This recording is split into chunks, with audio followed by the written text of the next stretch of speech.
Well, good afternoon to you. Thank you for joining us right here on K24 News Cut. Let's begin by having a look at what is shaping news this afternoon.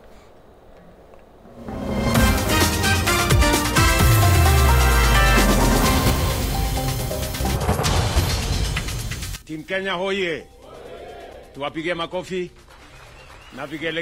President Ruto honors Olympic medalists at the Eldoret State Lodge following a successful run at the Paris Olympics, where Kenya secured a total of 11 medals. National Assembly and Senate committees vet Douglas Kanja for the position of Inspector General of Police. Plus, Labour CS Alfred Mutua meets with Kenya Airports Authority workers in a bid to avert a looming strike over the airport deal with India's Adani Group.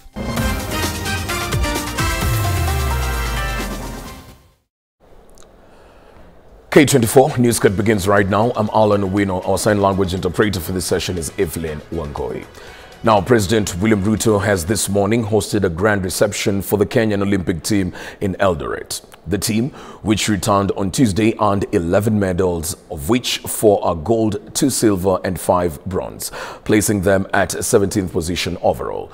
Gold medalists included Beatrice Chebet, Emmanuel Banyonyi and Faith Kipyegon. Silver went to Ronald Kumwemoi and Faith Kipyegon, while bronze medals were won by Mary Mora, Abraham Kibiwot, Faith Cherotich, Benson Kipruto and Helen Obiri. Chebet both 5,000 and 10,000 meters, and Kipyegon holds world records in the 1,500 meters and was a former record holder in the 5,000 meter.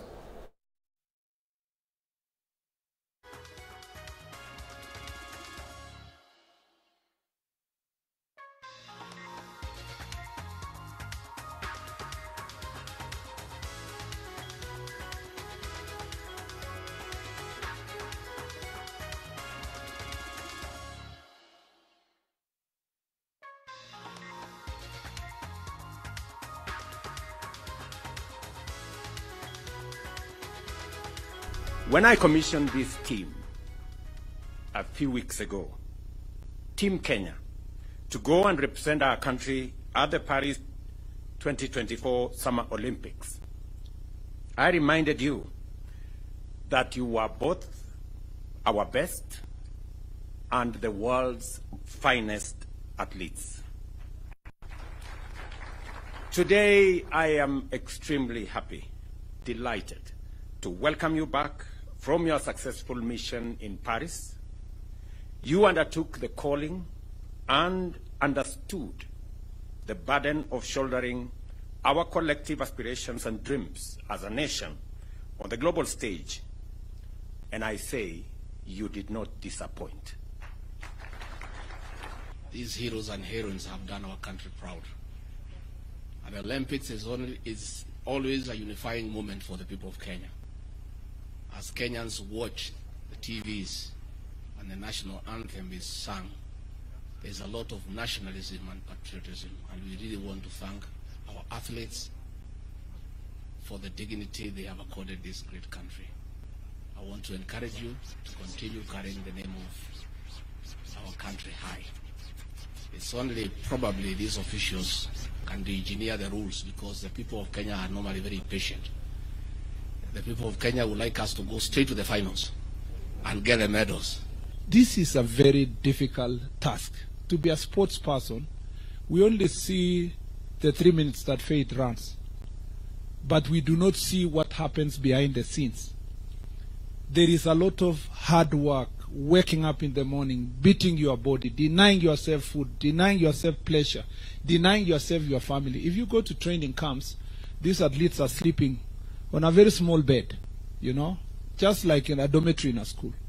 The sacrifice they make so that they can reach where they are is immense, Your Excellency. I schooled with athletes and I know. The National Assembly Committee on Administration and Internal Security is vetting the nominee for appointment to the position of Inspector General of the National Police Service, Douglas Kanja, in a joint sitting with the Senate Standing Committee on National Security, Defense and Foreign Relations. President William Ruto nominated Kanja to the position following the resignation of Japheth Kome amid concerns over police brutality at the height of the recent youth-led protests. Let's listen in. For all of us, that happened. But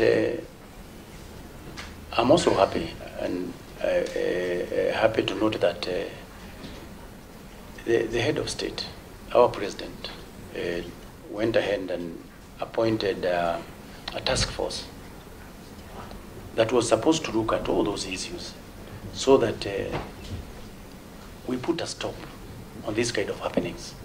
And the task force the other day submitted its report to the president.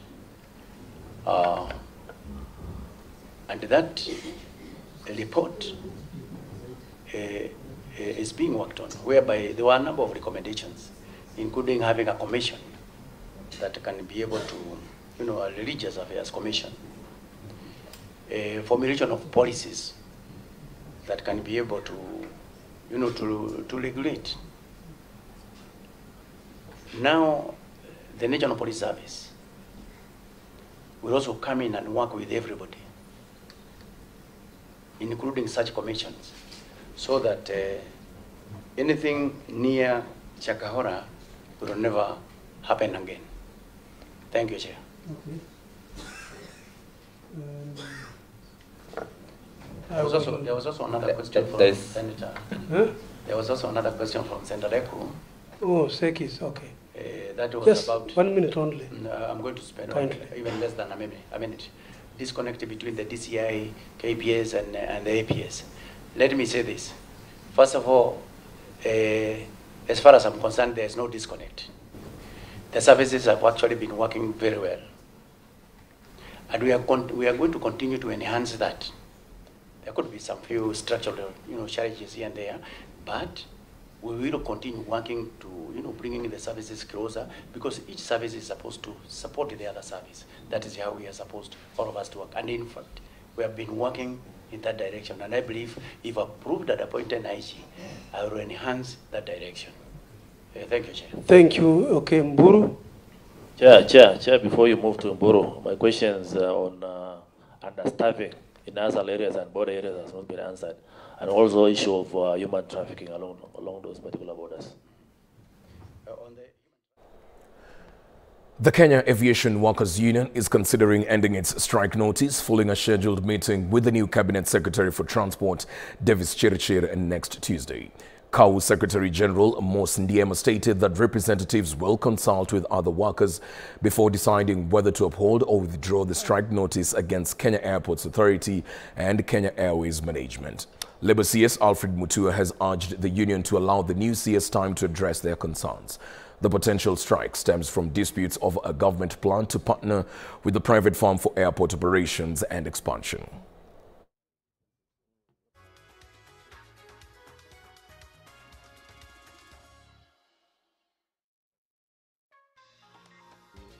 CS has requested us to pause our strike, and in order to allow deliberations, discussions around the grievances for which gave rise to the notice.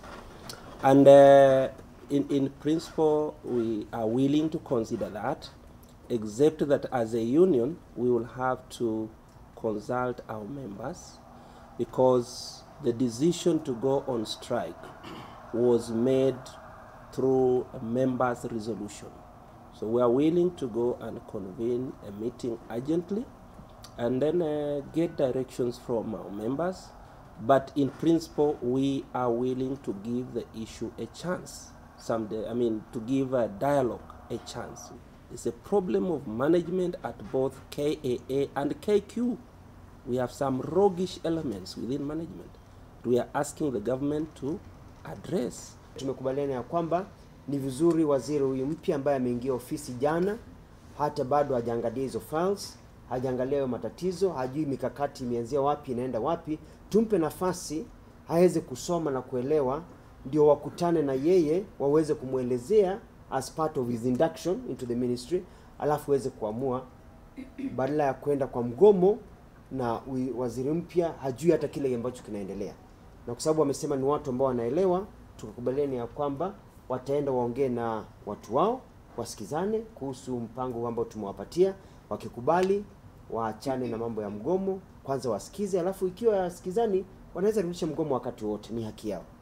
Wiki inayokuja Jumanne, Tuesday, nimewapangia mkutano, waweze kukutana na waziri, wa mambo ya transport, uchukuzi, waweze kusikizana.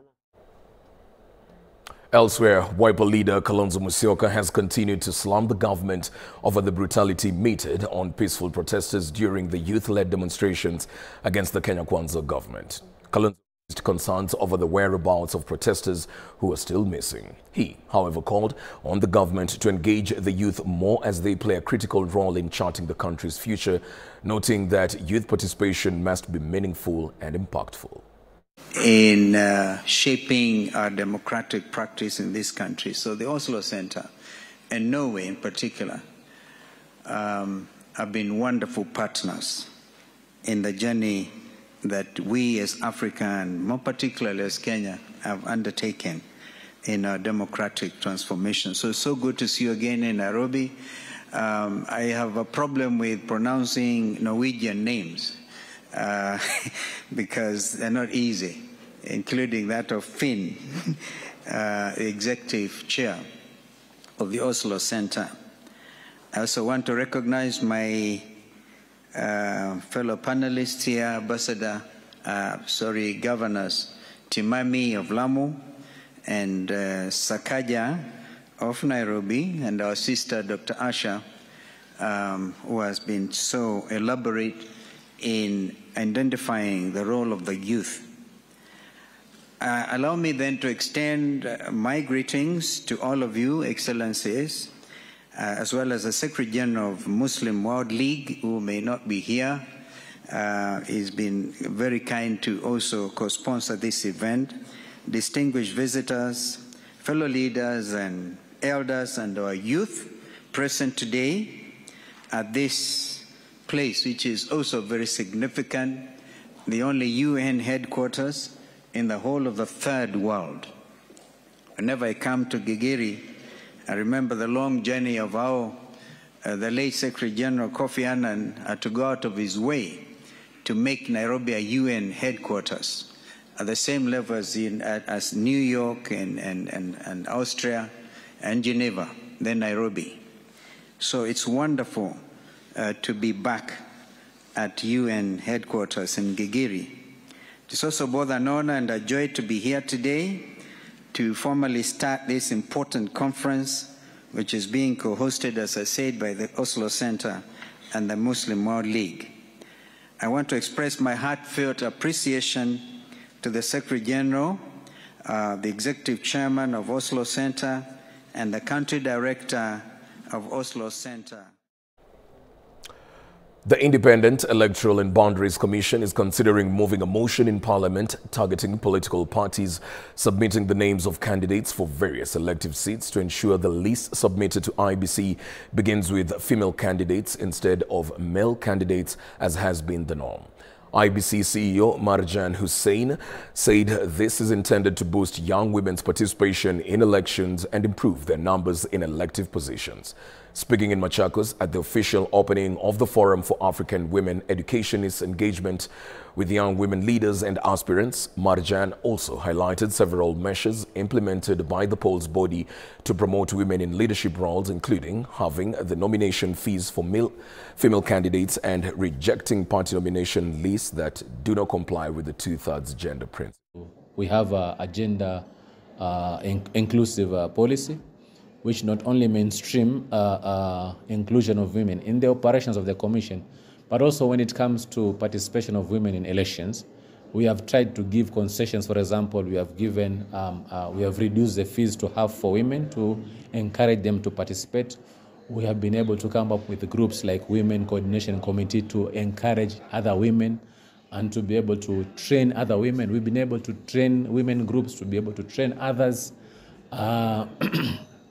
We have also accredited women groups as voter educators to enable them to reach out to other electorates, women electorates.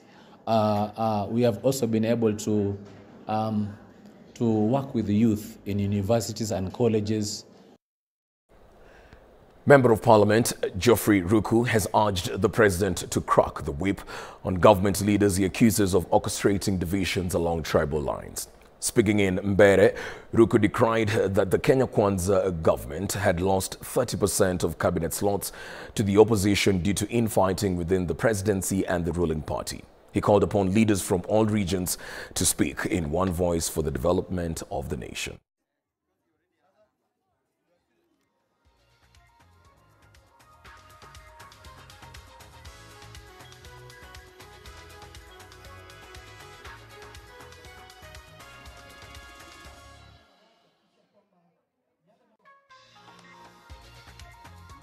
We have lost 30% of government to opposition. Serikali yetu ya Kenya Kwanza 30% imeenda na opposition. Njia hii ya siasa ya upuzi ya kupigana kila siku, kila asubuhi, kila jioni. Ati jua kuna mtu ambaye anataka pesa, kuna mtu anataka makubwa, tunamwambia sisi tukiwa hapa mbele tunaanza tuona kile matwara mka. Yes, aratuone wanake. Yes. Na sisi hapa chama yetu tunatambua ni Democratic Party. Wametupeleka vibaya. Rais hataweza kufikiria yale maendeleo anaweza tuletea hapa. Kuna mtu anamzunguka hapa, anamweka kamba, anamfanya nini? Hai? Well, K24 News takes a break at this point. We'll be back with more in a short while.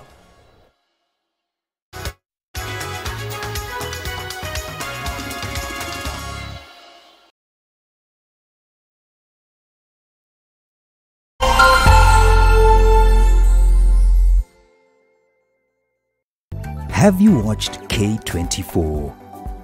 We would love to hear from you.